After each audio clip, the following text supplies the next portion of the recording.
NFC West title for the 10-6 Rams. The Rams are division champs based on their win total and strength of victories tiebreaker. They will host a wildcard game at SoFi. At the moment, the Rams are the number 3 seed in the NFC playoffs. They wrap up the regular season at home next Sunday against Seattle. The Chargers are in the playoffs. They clinched a wildcard spot in the AFC with Saturday's win at New England. The Lakers traded D'Angelo Russell to Brooklyn for forward Dorian Finney-Smith and shooting guard Shake Milton. This is the 5th time Russell has been traded in the past 7.5 years. No debates, no speculation, just the info you need. That's your KBLA Sports Minute. I'm Ray Richardson. More news, opinions, and conversation when we come forward on KBLA Talk 1580. Keep hope alive. Keep hope alive. Keep hope alive. Hi, I'm Jesse Jackson Jr. You've been hearing me guest host here on KBLA Talk 1580, and I'm having a blast. But I'm excited about joining the official lineup here at KBLA Talk 1580 starting Monday, January 6th at 1 p.m. Start your day with First Things First and Dominique DePrima at 6 a.m. Check out Tavis Smiley at 9 a.m. Tune into Truth Time with Dr. Cornell West and Nina Turner at 12 noon, and then tap in with me on The Jesse Jackson Jr. Show at 1 p.m. weekdays. I served 17 years in the U.S. Congress, and I can tell you it's going to be a rough 4 years, so let's navigate this journey together. It's The Jesse Jackson Jr. Show, starting Monday, January 6th at 1 p.m. on KBLA Talk 1580. We've got a lot to talk about.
From historic Leimert Park in L.A., California, that is, this is the Tavis Smiley Show, and I'm your special guest co-host, Chris Spencer, along with my wife, Vanessa Spencer. We're thrilled to sit in for Tavis while he's on vacation. Tavis returns live on Monday, January 6th. And as you have no doubt heard by now, Jimmy Carter, the 39th President of the United States, passed away yesterday at the age of 100. Wow. Over the course of his broadcast career, Tavis was honored to sit down with the former president on many occasions for public conversations, both on television and radio. So we begin today's show reprising a conversation Tavis had with President Carter back in 2010. Among other topics, they discussed what President Carter regarded as the 3 greatest achievements of his administration. Take a listen.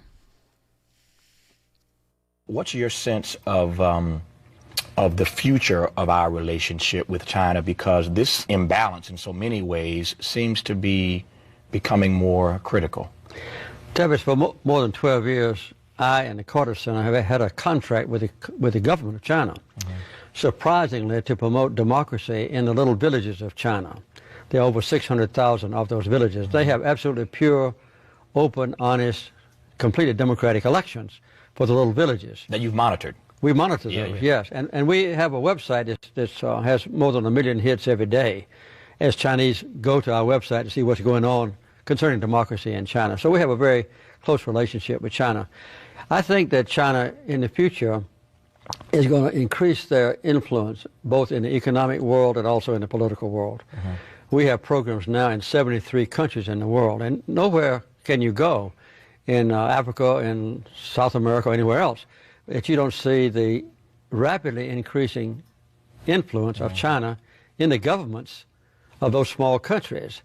And China is very generous in doing things. For instance, when they were approaching the World Cup In Africa, China would go into a country and build a stadium, for instance, and give it to the government.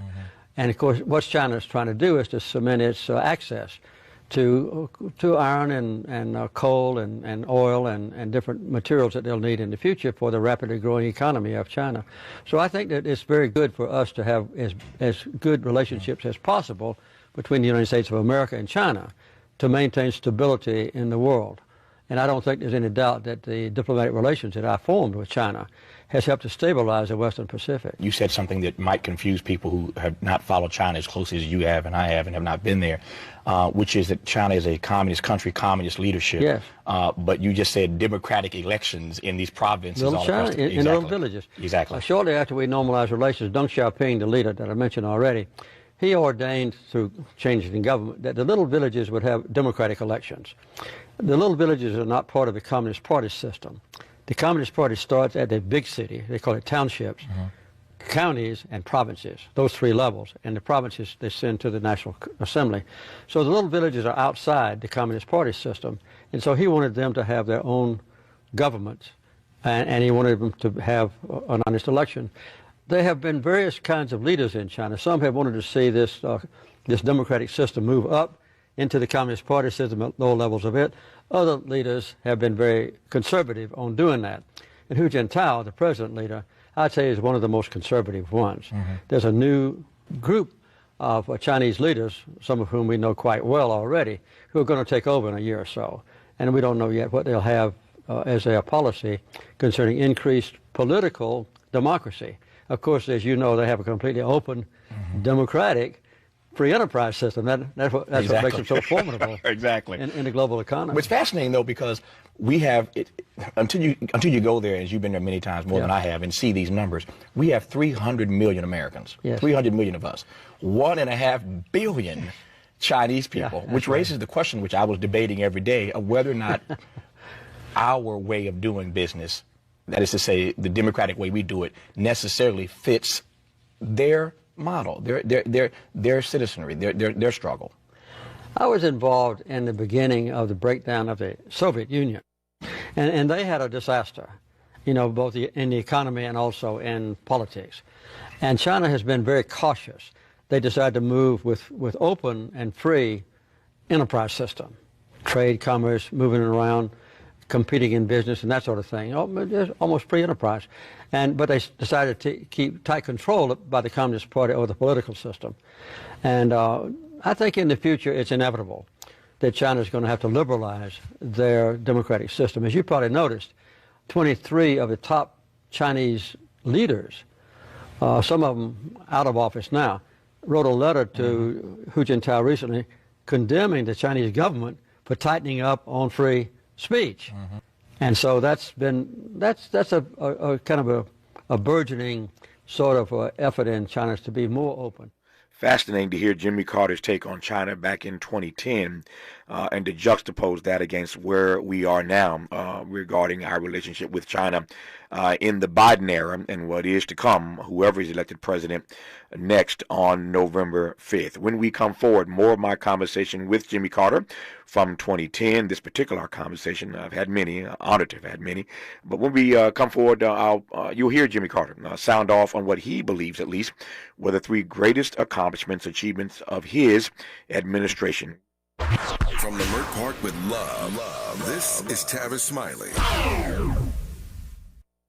Make a move into a home of your own. With City National Bank's Ladder Up Home Loan Grant, you could receive up to $20,000 that you never need to pay back. Use it toward your down payment, save on closing costs, or to buy down your mortgage rate. Find out more at cnb.com/ladderuphome. City National, here for every stage of the journey. Property must be in a qualifying market in California, New York, or New Jersey. Additional terms and conditions apply. Not all applicants will qualify. Terms are subject to change without notice. City National Bank is an equal housing lender. Member FDIC. NMLS number 536994. Hey, can you blow up some balloons for Jack's party? I can't. I'm so congested. You need Sinex Saline from Vicks. Sinex Saline nasal spray? Yeah, just Sinex. Breathe. Sinex Saline instantly clears everyday congestion associated with colds and year-round allergies with a gentle, ultra-fine mist that's no mess and easy to control. Daddy, we need more balloons. On it. Enjoy life's important moments without congestion. Try Sinex Saline from Vicks. Just Sinex. Breathe. Use as directed. Oh no, stomach issues again? Stomach issues? Who are you? Your pancreas. I could be the real reason for your diarrhea, gas, bloating, stomach pain, or loose oily stools. I thought it was my stomach. People often do, but any of these symptoms could mean having a condition called exocrine pancreatic insufficiency, or EPI. With EPI, the pancreas doesn't release enough enzymes to break down food, but EPI is manageable. Use the symptom checker on identifyepi.com and speak with your doctor. That's identifyepi.com. Sponsored by AbbVie. If you're living with dry age-related macular degeneration or dry AMD, you may be at risk for developing geographic atrophy or GA. GA can be unpredictable and progress rapidly, leading to irreversible vision loss. Now there's something you can do to slow it down and get it going slower. Izervay is proven to slow GA progression. Izervay gets GA going slower. Izervay or avacincaptad pagel is a prescription eye injection used to treat GA. Don't take it if you have an infection or active swelling in or around your eye. Izervay can cause eye infection, retinal detachment, or increased risk of wet AMD. Izervay may temporarily increase eye pressure. Your vision may be impaired after an eye injection or exam. Don't delay. Ask your doctor about Izervay today. Izervay gets GA going slower. Visit Izervay.com. That's IZERVAY.com. Helping to make you the most knowledgeable person in your circle of friends. This is Tavis Smiley. Jimmy Carter has always been a moral force, a force for good, and so we continue our celebration, our tribute to him today on his 100th birthday. This is the sound of my conversation with him in 2010. There are two or three things that you talk about in the book that represent mistakes that you made, things that you think you could have done better, in no particular order. One, you don't think that you had, how might I put this, that your relations with the press was as good as it could have been in retrospect. Tell me about that. We had probably the worst relationship with the press. I was trying to be kind. I was trying to be generous. Well, if you look at the relationship that John Kennedy had with the press, which was beautiful, you know, and then when Ronald Reagan came in, it was beautiful, and everybody was in the same boat. They went to the same cocktail parties and that sort of thing. We were kind of on the outside looking in. But I think after the Nixon Watergate scandal, many of the press felt that they could do what Bob Woodward and them did, you know, and expose something inside my administration, inside my personal life that might be a scandal. So we had a very tense relationship with the press while I was in office, and that was a mistake, partially my own fault. But when I was governor of Georgia and when I was president of the United States, we didn't have a feel that we had to participate in the nightlife of Atlanta or Washington, and they kind of let us be on the outside too. That's the second issue I wanted to raise. Yeah. You raised it now, that you and the First Lady, Ms. Rosalind Carter, did not do the social circuit in D.C. No. And one of the things that you have to do in D.C. is to hang out on the social circuit. I think that's probably in retrospect a mistake, but that's our lifestyle. You know, we still live in Plains, Georgia. It has a total population of 635 people. And as you know, 60% of them are African American and 40% white folks. So we all live in a little tiny place. And I'm a peanut farmer at heart, still grow peanuts on my farm in Georgia. So we're not high life sort of people. Does that mean that an outsider cannot govern effectively in Washington as president? No, I think I govern effectively. I don't have any doubts about that. I had the benefit when I was in office of having an excellent relationship with the Republican Party. We had superb bipartisan support, and we had the highest batting average of any president since the Second World War, except Lyndon Johnson. He had a little better average than I did. So we got along well in Washington as far as diplomatic affairs were concerned, and also legislation passed was concerned. Very good batting average. But anyway, I think that this relationship with the Washington so-called establishment, you know, diplomatic and I would say news media and the nightlife, we didn't fit into that. And I didn't miss it at all when I was in office. But in retrospect, when I wrote this book, looking back on it, I can see that I would have been better off if I had been closer. You said two things now I want to go back and unpack. One, you talked about the good relations that you had as a Democrat with Republicans in Congress. Not the case for President Obama right now. What do you make of the politics, Republican versus Democrat, in Washington today? It's abominable. And it's a disgrace to a great democracy to see what's happened in our country.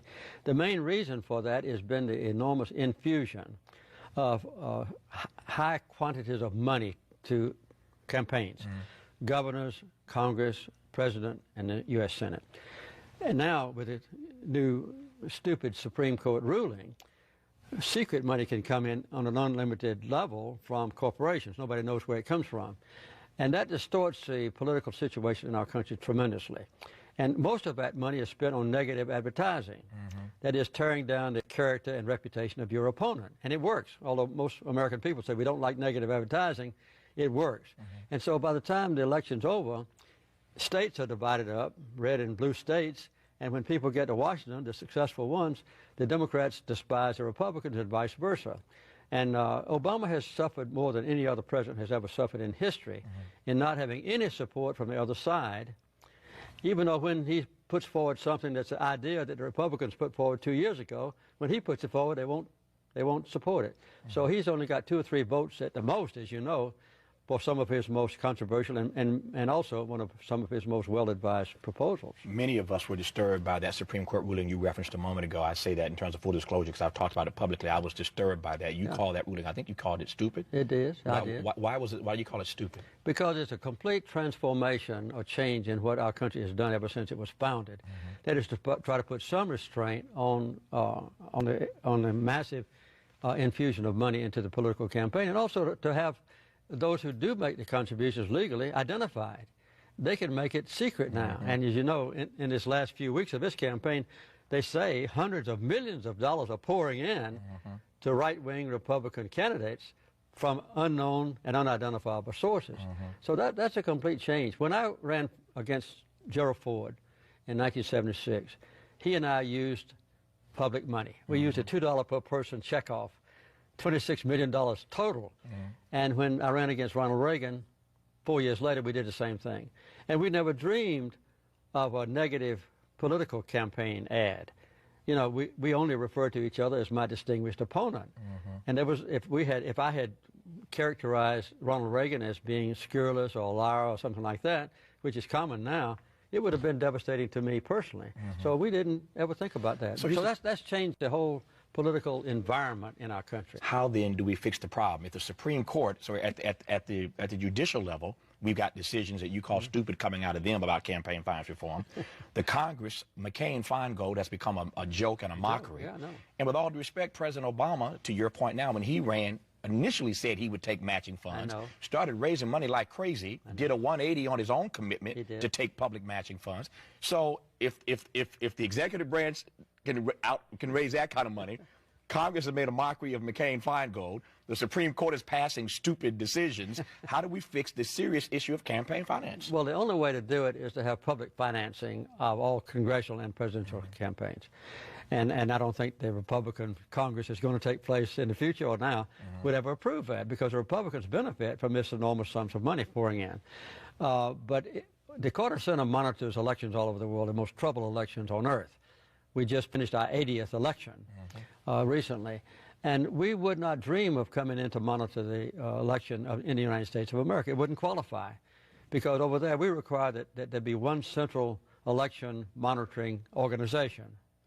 In the United States, you might say every county's got its own separate system. There's not even one kind of ballot that you use all over the United States. We require that in a foreign country. And we also require that every qualified candidate has equal access to the television and radio in a foreign country. That now you have to buy elections. And the way that elections are bought has been bad in the past, but it's going to be even worse in the future, because there's no reason why, say, Exxon or some other corporation that I may not name wouldn't give every Republican candidate for Congress $1 million, which could buy the election in a small, rural district where the Democrats can't raise any money. So in the future, it's going to be much more insidious, much worse than you have ever seen in the past. Since you referenced it a moment ago, your sense of where we are now, just days away from these historic midterm elections, you mentioned the Republicans who may be in power in just a matter of days. How are you feeling about this election? I don't feel good at all about it. As a Democrat, I don't think there's any doubt that the Republicans are going to prevail and take over the House. I hope the Democrats can hold on to the Senate. And in a way, this is a strange thing to say. It may be better than it has been. Because at least the Republicans with control of one house of Congress may feel some degree of responsibility, whereas in the past 2 years they've been totally irresponsible. They haven't supported President Obama, even when they knew he was right, because they just wanted to tear down what he was trying to accomplish. I think that's one thing. Another thing, I think that President Obama might be a little bit more free now. You know, rather than, I think he can go back to what he ran for president on his campaign and say, this is what I'm going to do, this is what I propose, we're going to put it to the American people and to the Congress, and then he can take it and take on the same position maybe that Harry Truman took on in 1948. That is a do-nothing Congress if they won't support his position. Let me play devil's advocate just because I'm curious to get your point of view on this. I could argue, for the sake of argument, that he has accomplished now everything he's going to get done in this first term because this obstructionism is only going to get worse. That may or may not be true. I'm just looking. I'm an optimist, and I'm just looking on the possibility of a better relationship, because the Republicans will now have to answer to the public as they go to a 2012 election for what they do in Washington. They've got away with murder, you might say, political murder, this last 2 years. But I think in the future, with holding one House of Representatives, future Speaker Boehner, or whatever, I guess, John Boehner, he's going to have to say, well, this is the way Republicans are voting in the House, whereas in the past 2 years, they've just said, we're all going to vote against everything that Obama did. So maybe the Republicans will feel and have to exert a little more responsibility than they have in the past. Do you think our political system is just flat broken? It's worse than it's been in my lifetime, and that's a long time. And I think the only way that it can be corrected is for the American people to see very vividly that it needs repair. And if things go from now to worse in the future, the American people in every congressional district in the land might demand that reforms take place in the political system. It's a beautiful thing every time you come on this show to sit and listen to your reflections now. The thing that I was most impressed about with regard to White House Diary is how, when, where you found the time to jot down these reflections while you were in the White House. I didn't jot them down, as a matter of fact. 8 or 9 times every day, I had a little tape recorder on the desk. I'd pick it up and I would just dictate what I was thinking.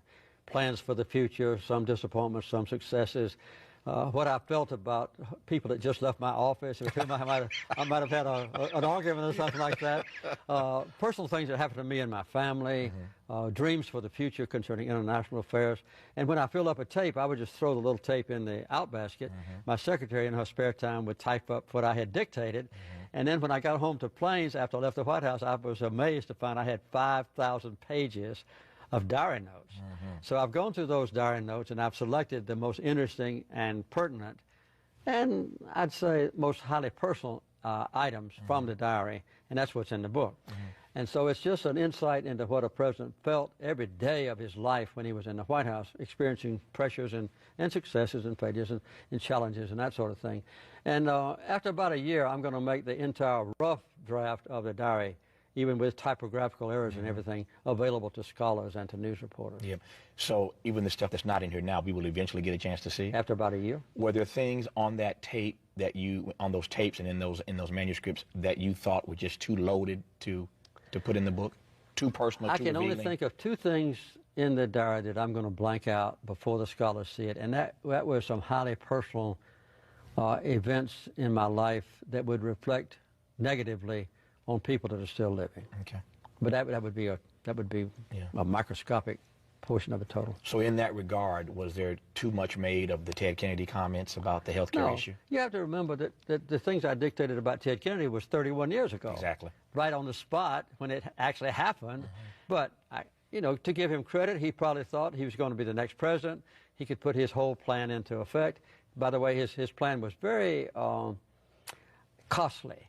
And he couldn't get 5 votes for it in his own committee. But I think he saw, first of all, he didn't want me to get credit for a big achievement. And secondly, he thought that he could get it when he became president. My read of the book is that the things that you finally hear, the things that you are most proud of in no particular order, if I could put them in 3 categories during your administration, you tell me if I'm right or wrong: peace, human rights, and Energy? I would say those Environment? three. Yeah, I think energy and environment are connected. Yeah. We passed a comprehensive energy policy that cut down our imports of oil by 50% in just 5 years. Ronald Reagan came in, he said, we don't need to save energy. We'll have a great nation on the top of a hill or something like that. We can waste all we want. We don't have to conserve. And so he undid all he could.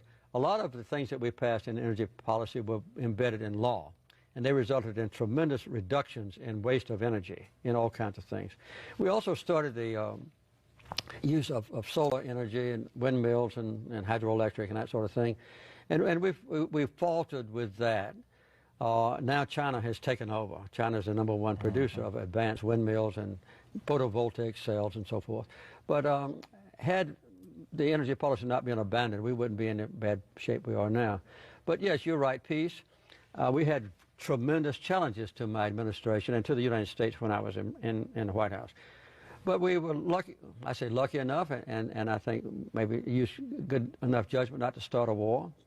We never dropped a bomb, we never fired a bullet, we never launched a missile during the time I was in office, and we still upheld the integrity and good faith of our country. And in human rights, we were the world champion of human rights, there's no doubt about that. So, you know, a lot to be proud of. It's been a good life. And you're It's not been a done good yet. life? No, I hope not. But you did give us a scare a few weeks ago, though. Well, I'm glad you're doing well. But I was just sick for one day, Yeah. but unfortunately, But I you're got a lot Jimmy of Carter, publicity. exactly. Yeah. And the next day, you were out building Habitat houses again. Yeah, that's true. Wow. Great to hear. A great man.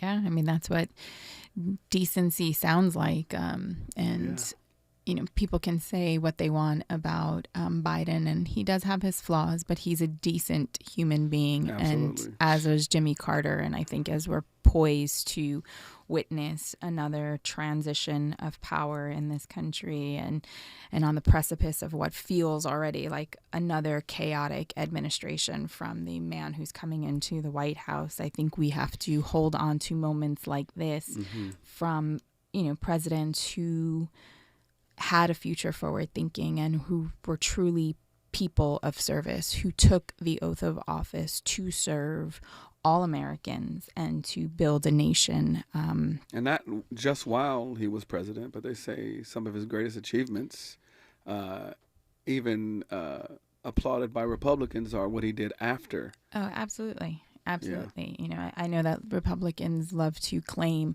to be Christians, and the truth of the matter is that there couldn't have been a man who was more Christian and more true to the principles of his faith than Jimmy Carter. As a matter of fact, he was still teaching Sunday school up until the day he died.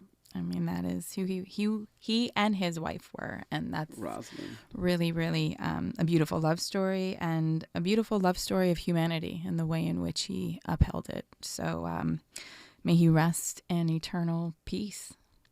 And when we come forward, we will talk to Dr. Robert Drummond about the bird flu. The bird flu is back? And how you can stay safe in the new year right here on the Tavis Smiley Show. Helping to stretch your moral and political imagination. This is Tavis Smiley. Paid for by government.com. Did you know? The United States Mint has issued a new Morgan silver dollar coin in proof condition for the first time. Not only that, they are also minted in 99.9% pure silver for the first time ever in history. Coin experts are calling this an amazing opportunity for anyone that knows the enduring popularity of Morgans. But you must hurry. Only 400,000 of these legal tender silver dollars were issued. These first ever Morgan silver dollars are brand new with stunning mirror-like finish. Minted by the iconic San Francisco Mint. Call now and you're guaranteed a new first ever 99.9% pure silver proof Morgan dollar. To learn more, call 1-800-973-9717. If you order now, you will receive a free coin collector bonus pack, a $25 value, free with every order. Call 1-800-973-9717 now to secure your new Morgan silver dollars before they are gone. That's 1-800-973-9717. I'm Bree Wood with 4 things you should know from BIN News. Donald Trump is reacting to former President Jimmy Carter's death. The president-elect, in a post on Truth Social, said, quote, "The challenges Jimmy faced as president came at a pivotal time for our country, and he did everything in his power to improve the lives of all Americans," end quote. President Biden declared January 9th a National Day of Mourning for former President Carter. He urged Americans to honor Carter in their places of worship and ordered U.S. flags to be flown at half-staff for 30 days, including Inauguration Day. Congress begins its session this week with the 119th Congress being sworn in on January 3rd. The House will first elect a new speaker, with Mike Johnson's position uncertain. And health and self-care were trending on social media in 2024. According to Salient Health, top Googled questions included whether bronchitis, pneumonia, or strep throat are contagious and causes of high blood pressure. Get BIN News on demand 24/7 at BINnews.com. Hi, I'm Kyle at Blindster.com. I started Blindster in 2010 in my garage after I overpaid for new blinds. I researched the industry, hired my mom, and 14 years later, we're one of the largest retailers of custom blinds in the U.S. Don't pay too much for new blinds. Go to Blindster.com. This is the KBLA Sports Minute with Ray Richardson. The Rams should send a thank you card to Magic Johnson's NFL team, the Washington Commanders. Magic is in his second season as a part owner of the Washington franchise. The Commanders beat Atlanta in overtime Sunday night, a win that clinched the NFC West title for the 10-6 Rams. The Rams are division champs based on their win total and strength of victories tiebreaker. They will host a wildcard game at SoFi. At the moment, the Rams are the number 3 seed in the NFC playoffs. They wrap up the regular season at home next Sunday against Seattle. The Chargers are in the playoffs. They clinched a wildcard spot in the AFC with Saturday's win at New England. The Lakers traded D'Angelo Russell to Brooklyn for forward Dorian Finney-Smith and shooting guard Shake Milton. This is the 5th time Russell has been traded in the past 7.5 years. No debates, no speculation, just the info you need. That's your KBLA Sports Minute. I'm Ray Richardson. More news, opinions, and conversation when we come forward on KBLA Talk 1580. We've got a lot to talk about. Hi, I'm Zoe Williams, a.k.a. the Voice of Reason, encouraging you to join me weekdays from 7 to 9 p.m. for the world's most intriguing relationship radio roundtable. Every night, I facilitate and encourage our loyal listeners to participate in the most engaging relationship discussions you'll hear anywhere. So make it a point to rendezvous with me, Zoe Williams, the Voice of Reason, Monday through Friday, 7 to 9 p.m. Pacific Standard Time. Trust me, your relationships will never be the same. The VOR is on fire tonight. Unapologetically progressive. KBLA Talk 1580. We've got your black. Texting enrolls you into reoccurring automated text messages. Consent not required to purchase. Message and data rates may apply. Hey, Dan, how you doing? Haven't seen you around the gym for a while. Yeah, I've really fallen off. Since I turned 40, I just don't get the results I used to get. Could be lower testosterone. Lower T? Yeah, I went through it a while back. Once you hit 40, your body has less free testosterone. I got Nugenix Total T, and it's made a huge difference for me. I've seen that ad on TV. Is it for real? Oh, yeah. The key ingredient is something called Tesnor, which helps boost free and total testosterone levels to help you trim up and stay lean. And it's made a difference for you? Man, I feel like I'm in my 20s again. At work, in the gym, and in the bedroom. Are they still giving out complimentary bottles for people to try it for themselves? Yeah, you just need to send them a text. Text PREP to 42424 right now for your complimentary bottle of Nugenix Total T, the #1 selling testosterone booster at GNC. Plus, text now and we'll include a bottle of Nugenix Thermo, our most powerful fat incinerator ever, to help you get back into shape fast. Absolutely free. Text PREP to 42424. That's PREP to 42424. Here they come, y'all. Here they come. Here they come, y'all. Here they come. Get out the way. Ooh. First things first with Dominique DePrima at 6 a.m. Tavis Smiley at 9 a.m. Truth Time with Dr. Cornell West and Nina Turner at 12 noon. Here they come, y'all. Here they come. Here they come, y'all. Here they come. Get out the way. Get out the way. Get out the way. The Jesse Jackson Jr. Show at 1 p.m. The D.L. Hughley Afternoon Show at 2 p.m. A More Perfect Union with Dr. Nee Quarterly Quartet at 4 p.m. Here they come, y'all. Here they come. Here they come, y'all. Here they come. Get out the way. Get out the way. Get out the way. Tune in weekdays from 6 a.m. to to 6 p.m. for the talk of the town. Only on KBLA, Talk 1580. We've got a lot to talk about. Here they come, y'all. Here they come.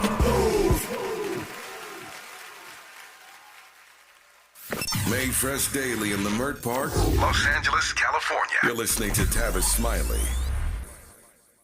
We are back, and when I say we, I am speaking of myself, Chris Spencer, and my wife, Vanessa Spencer. We are taking over the Tavis Smiley Show. And how are you? We haven't got a chance to speak yet. I'm well. Good morning, everybody. Hope they've had a Merry, Merry Christmas and looking forward. And all those other holidays and that all they the other celebrate, holidays yes, that they 'cause celebrate, some people- Kwanzaa and Hanukkah, and maybe they had a Christmas-ga and a blending of faith. A Merry Hanukkah. But yeah, looking forward to a 2025 and what that brings in. Whoa! What's it going to bring? Before we even get into what some of our assumptions of what it could bring us, we have Dr. Robert Drummond on the line. Is the line? Do people still say line? I guess, Everything is so digital now. I don't know if there was any lines left. And he's a regular on the Tavis Smiley Show, and so I don't need to read all these accolades that they made for him. Y'all know Dr. Robert. But he's here to talk to us about the bird flu. The bird flu is back? I don't know if it's back. I know that there was a scare a couple of years ago. There may have been like 1 or 2 cases, but it's definitely something That's like that saying needs... somebody got smallpox. Well, or scurvy.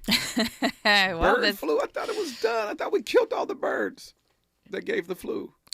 It's back. So there was a case reported. Somebody from Louisiana had the flu and made their way here, which is why Gavin Newsom 2 weeks ago declared a state of emergency. So I'd really love to hear what Dr. Drummond has to say on that, why he called the state of emergency. So let's get into it. Dr. Drummond, you are on. How are you, sir? I'm doing well. I'm loving hearing the back and forth between you two. I have my phone on mute, just cracking up. I love. This is 20 years, man. This is 20 years of back and forth. Yeah. Where are you? Where are you currently? I am currently in Beverly Hills, California. Stop bragging. You could have said L.A. It's not L.A. though. You know, it's different. That's true. You know, Beverly Hills is a little different. Right. It's Part of L.A. LA, adjacent. Very, very specific part of L.A. Yes. Got you. adjacent. And you're a Morehouse man. I am indeed, class of 2002. Oh, you're a youngster. I like to think so. Yeah. No, we have quite a few friends that are graduates as well as administrators. Henry Goodgame is a good friend of ours. I'm sure you know that name. Mm-hmm. Absolutely. Yes, from Kevin Parker to Robbie Robinson to Edwin Moses. I mean, Morehouse, you guys have turned out some pretty outstanding people. Some pretty good one men. or two. Yeah. One or two. As we like to say, never have so many done so much with so little. So very small, meager school, but they've done a few things in that time. Small but mighty, and the history is just, you feel it when you walk on the campus. So, all right, let's get into it, because I have my own assumptions. But what exactly is the bird flu? So, I think there's a lot of misconceptions and misunderstandings because the flu itself can be kind of complicated. So I like to kind of start off by just taking a step back to explain what influenza is. And so influenza is an RNA virus. It's actually quite interesting. So when you think about, the pandemic, and we learned about the spike protein and for SARS-CoV-2, and that was the protein that was responsible for getting into the cell. Influenza, there's 4 types, A, B, C, and D. Mainly A and B affect humans. And the yearly, I guess you would say, epidemic is caused by mainly influenza A. And so it has spike proteins also, these proteins on the outside, which are like keys that are trying to fit a lock to get into our cells. And those spike proteins are called hemagglutinin and neuraminidase. And so there are 18 different types of hemagglutinin. There are 11 types of neuraminidase, and so that can be up to 144 combinations. So when you hear nomenclature like H1N1, H5N1, H3N2, now you understand those are just the different combinations of the spike proteins. Okay. Now, these influenza viruses they like to live. They want to live. They want to survive. Their whole goal is to replicate and infect. So they have a natural reservoir. And so for bird flu, that natural reservoir of basically inhabitants or mammals is migratory birds. So they infect migratory birds. They don't cause significant disease in migratory birds. That's how they're able to stay alive. They keep the birds alive. They don't cause a lot of disease, and they're able to spread. But then those birds can drop their droppings as they spread across the country. Mm-hmm. And if they drop them into, let's say, a poultry farm, like chickens, well, chickens don't do so well with this particular virus. And so it can actually decimate an entire chicken population. Wow. So I talked earlier about, these locks or these keys on the outside, these hemagglutinin and neuraminidase, these H and N's. And so it turns out that bird flu doesn't infect humans very well. Its keys don't unlock the locks on our cells very well. So it can't get into our cells very easily.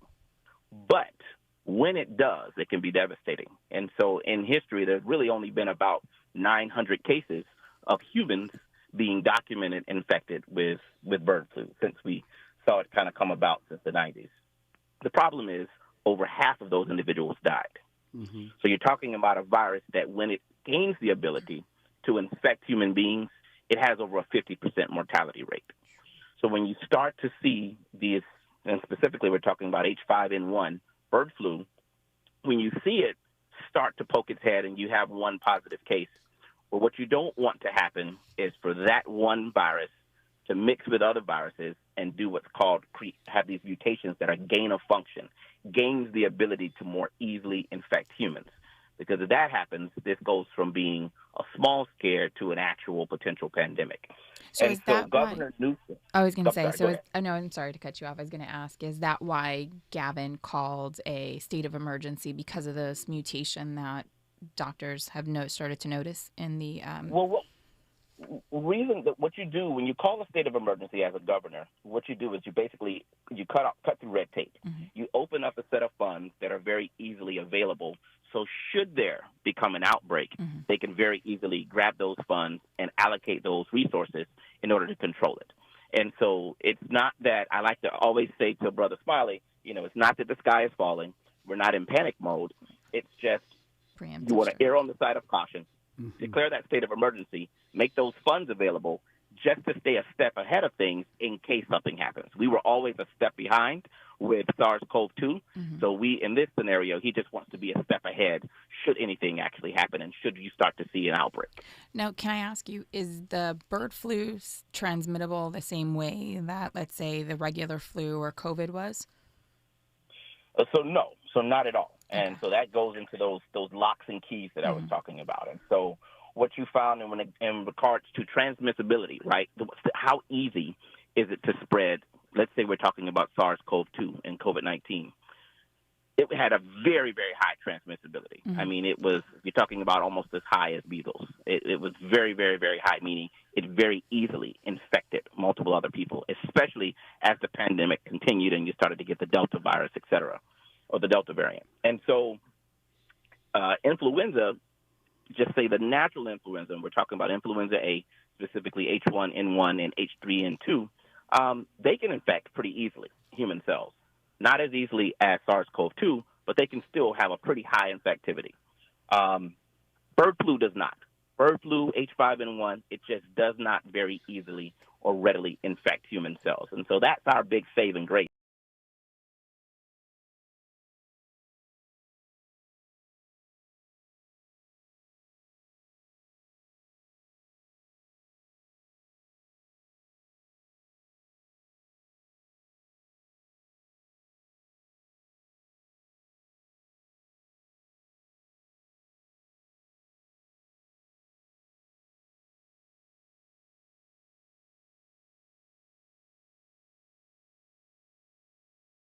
A phone call, do not talk to the person.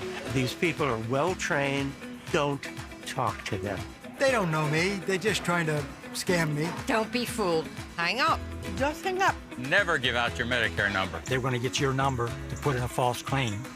If I get a call from someone, I don't pick up the phone. And should I pick up the phone and they ask for information, then I hang up. How do you detect Medicare fraud? Just like I check my credit card statements, I check my Medicare statements monthly. Scammers can get a hold of your number, order medical devices through your account, and you're not even going to know about it if you don't look at your statement. Check your statement every month. If you get your statement and you see something that you know you did not have done, you report it. Call your Senior Medicare Patrol. To report Medicare fraud, call the Senior Medicare Patrol at 855-613-7080.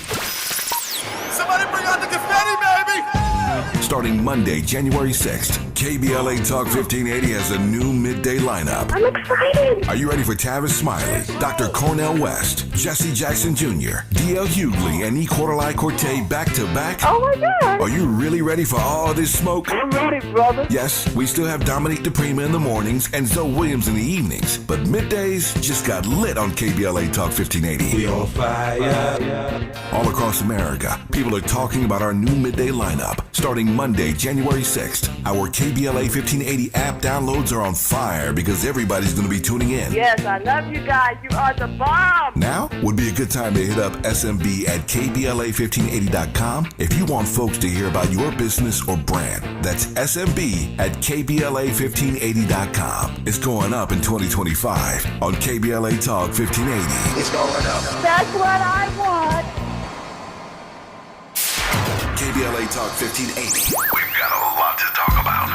KBLA Talk 1580 reminds you that we keep us safe. Every girl deserves a chance to shine. That's the belief behind Forgiving for Living, Inc. Since 1999, this organization has been empowering at-risk girls ages 13 to 18, helping them overcome behavioral and mental health challenges. Founder Wendy Gladney's personal journey inspired the mission to give girls hope and purpose through the power of forgiveness. Through their ambassador program, workshops, and annual conference, Forgiving for Living has touched over 3,000 young lives, providing mentoring, life skills, training, and tools for building self-esteem and confidence. You can make a difference. Visit forgivingforliving.org to donate, volunteer, become a mentor, or find help for a young girl in need. Forgiving for Living, Inc., building brighter futures for young girls. Visit forgivingforliving.org today. This is a community call to action from KBLA Talk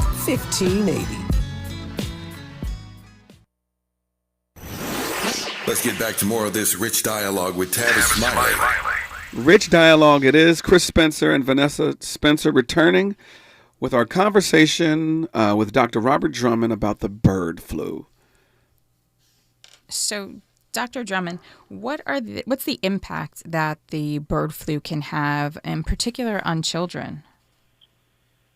Well, if there was a case where you have, a child infected with bird flu, I mean, again, the effects can be pretty devastating. I mean, our body has not really encountered bird flu, and so we don't have very good defense mechanisms. And so what typically happens, it's not that the virus itself, right? It's not like the virus is going and just kind of decimating us. It's our body's response to a foreign object that really causes that. It's that inflammatory response that causes the problems.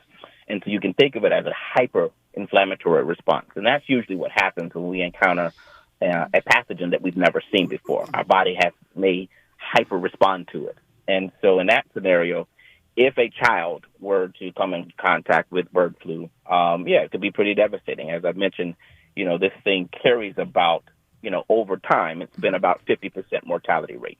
So your goal would be to not want to come in contact with it. And it's very few in between that, humans actually do come in contact and get infected with it.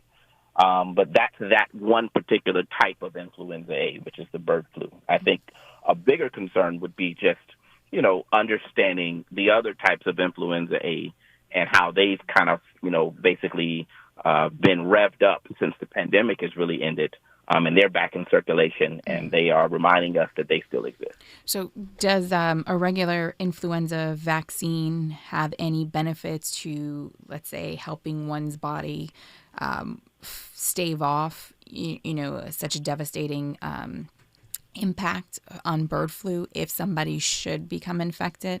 Does that help at all? Or is there a vaccine that will be readily available for bird flu that people should be looking to get, or are we not there yet?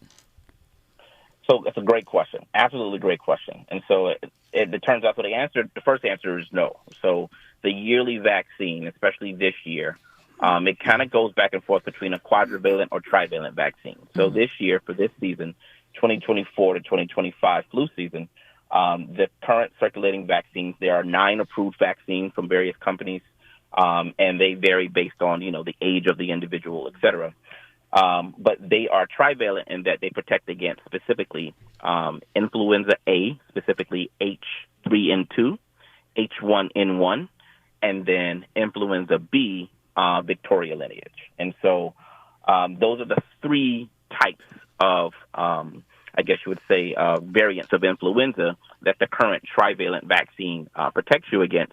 Not a lot of protection against H5N1, which is bird flu. And so, again, it's hard for them to make a vaccine or to justify spending the billions it takes to create a vaccine for something that virtually doesn't infect humans. And so it hasn't happened yet. But if it does, if by chance, this virus gains the mutation that allows it to more readily infect humans, it should be very simple for them to very quickly adapt and create an influenza or a bird flu vaccine that contains the H5N1 variant. All right, we're going to take another quick short break. When we come forward, Dr. Robert Drummond, I want to know if we should be scared.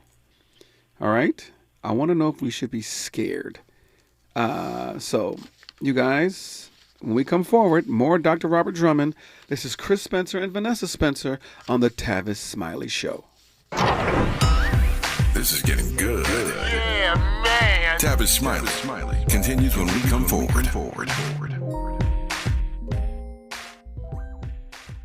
If you're like me, 60 and retired, making ends meet, especially here at the supermarket and drugstore, is tough. I'm so blessed to have found benefitscheckup.org. It's a free and confidential website from the National Council on Aging that connected me to $1,200 a year in programs that help pay for food, medicine, utilities, and more. Maybe it can help you. benefitscheckup.org.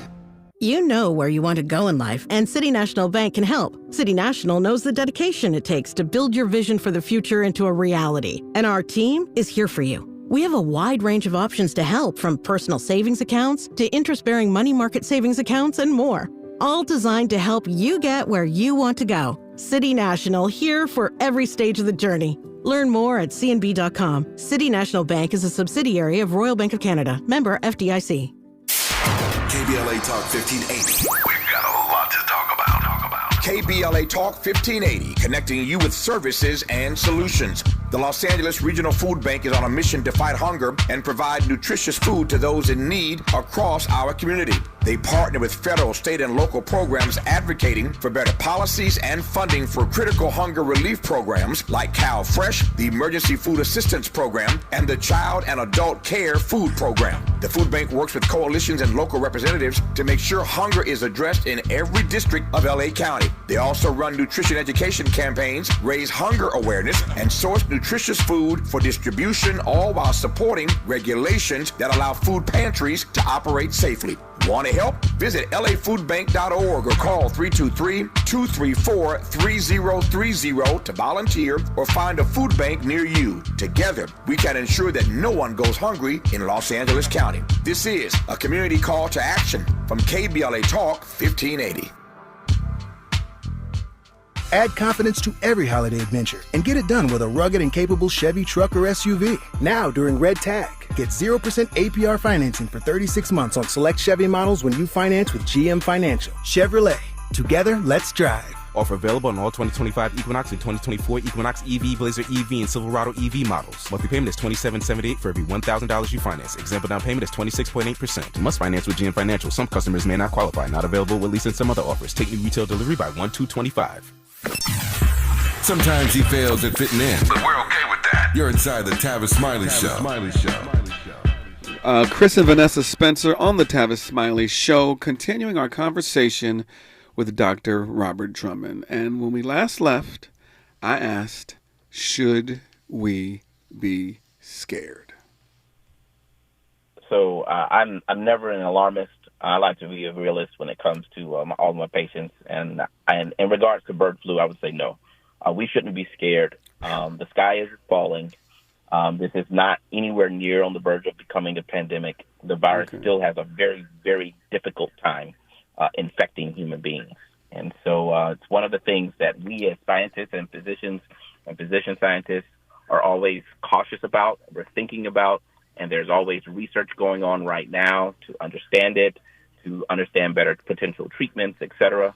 But right now, in terms of the general public, there's no cause for alarm in regards to the potential for this, being a pandemic anytime soon. Okay. But should we be scared about this incoming administration's picks for, let's say, like the CDC and the Department of Human Health Services and the Medicare and Medicaid, or even like the Surgeon General, let's say, as it relates to vaccines? You mentioned, that this bird flu isn't as transmittable as, let's say, H1N1 or even COVID. You mentioned measles. RFK would like to get rid of, the measles vaccine. And I say that sort of laughing, but in Rockland County a couple of years ago, Rockland County, New York, in a very particular community of Muncie, New York, measles was running rampant because there is no herd immunity or vaccines within, that particular community. Same thing, there was an outbreak in Brooklyn. So should there be a level of caution as we start to move forward and certain rollbacks start to happen in terms of vaccine research and preparation, or even for viruses and illnesses that have basically been stamped out for decades? Should there be caution? I think there's nothing wrong with being cautious. I think what we've seen over time is that administrations come and go. What we have to look into is making sure that there aren't, long-lasting things that are put into place that could damage. Like getting rid of the CDC would be a horrible thing. Mm-hmm. Getting rid of the NIH would be a horrible thing. Mm-hmm. But short of that, administrations, fortunately, can only do so much damage. Mm-hmm. And I would like to hope that this current administration or the new incoming administration has learned from the mistakes of SARS-CoV-2 and COVID-19, and it would not do anything to repeat those mistakes or to impede the future development of vaccines. But, right now, I would say it's definitely good to be cautious. And, that's the reason that we keep our ears to the ground and we listen to what's happening, listen to what our elected officials are saying, and speak out against it if we see something wrong. And that's our problem. That's our job as physician scientists and scientists to do that as well. But right now, no need to be afraid, but, nothing wrong with being cautious. Would you encourage parents, let's say, who are having new young-born children to get vaccinated now in the event that moving forward over these next 4 years, there would be a potential shift in what those recommendations would be? I encourage parents to follow the CDC's guidelines when it comes to vaccinations. So whatever the current guidelines are, I would definitely recommend them. You can't get them early even if you wanted to. So, whatever your newborn or infant on their vaccine schedule that currently exists, I would definitely encourage them to follow that because regardless of the propaganda that exists in the anti-vaccine world in regards to the erroneous, correlations between vaccines and autism, what's much worse is getting the measles. What's much worse is getting chickenpox and some of these viruses. So I definitely encourage them to talk to their physicians, talk to their primary care physicians or their pediatricians, and follow the current guidelines that exist for vaccination for their kids. Dr. Robert Drummond, we appreciate you, and Happy New Year. Yes. Happy New Year to you, too. Thank you for having me. Continued blessings to you. All right. When we move forward, we have a lot to talk about, especially the year in review. KBLA 1580 Santa Monica. I'm Bree Wood with 4 things you should know from BIN News. Donald Trump is reacting to former President Jimmy Carter's death. The president-elect, in a post on Truth Social, said, quote, "The challenges Jimmy faced as president came at a pivotal time for our country, and he did everything in his power to improve the lives of all Americans," end quote. President Biden declared January 9th a national day of mourning for former President Carter. He urged Americans to honor Carter in their places of worship and ordered U.S. flags to be flown at half-staff for 30 days, including Inauguration Day. Congress begins its session this week with the 119th Congress being sworn in on January 3rd. The House will first elect a new speaker with Mike Johnson's position uncertain. And health and self-care were trending on social media in 2024. According to Soliant Health, top Googled questions included whether bronchitis, pneumonia, or strep throat are contagious and causes of high blood pressure. Get BIN News on demand 24/7 at BINnews.com. Hi, I'm Kyle at Blindster.com. I started Blindster in 2010 in my garage after I overpaid for new blinds. I researched the industry, hired my mom, and 14 years later, we're one of the largest retailers of custom blinds in the U.S. Don't pay too much for new blinds. Go to Blindster.com. This is the KBLA Sports Minute with Ray Richardson. The Rams should send a thank you card to Magic Johnson's NFL team, the Washington Commanders. Magic is in his second season as a part owner of the Washington franchise. The Commanders beat Atlanta in overtime Sunday night, a win that clinched the NFC West title for the 10-6 Rams. The Rams are division champs based on their win total and strength of victories tiebreaker. They will host a wildcard game at SoFi. At the moment, the Rams are the number 3 seed in the NFC playoffs. They wrap up the regular season at home next Sunday against Seattle. The Chargers are in the playoffs. They clinched a wildcard spot in the AFC with Saturday's win at New England. The Lakers traded D'Angelo Russell to Brooklyn for forward Dorian Finney-Smith and shooting guard Shake Milton. This is the 5th time Russell has been traded in the past 7.5 years. No debates, no speculation, just the info you need. That's your KBLA Sports Minute. I'm Ray Richardson. More to announce that I'm joining the precious family at KBLA Talk 1580. Found